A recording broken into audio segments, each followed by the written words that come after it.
This is the windy season here in the valley. We've been talking about it a lot, and this seems to be especially true this year. News Channel 3's Taban Sharifi live in Palm Springs tonight on a road that's still closed because of blowing dust and sand.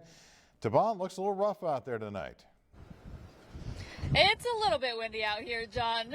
We are still tracking those gusty winds. Right now on North Genotry, the road is still closed. This is between East Via Escuela and Salvia Road. It has been closed since yesterday because of these conditions. Now, behind these barricades, the reason it's closed is due to low visibility. Out in the distance, well behind the barricades, you can really see all that sand toppling over the roadway there.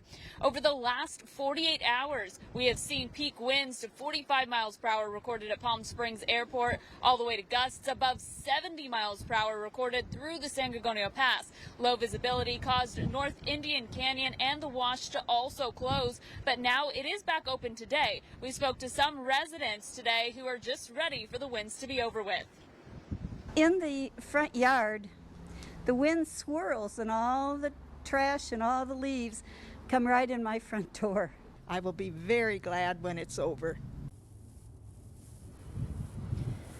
Winds are weaker today, but still gusty in some areas throughout the Coachella Valley. Palm Springs Police Department says they will evaluate the closure of North Genotry again early tomorrow morning for possible reopening. Until then, you can use East Vistachino to get through the region. Live in Palm Springs this afternoon, Taban Sharifi, News Channel 3. Thank you, Taban.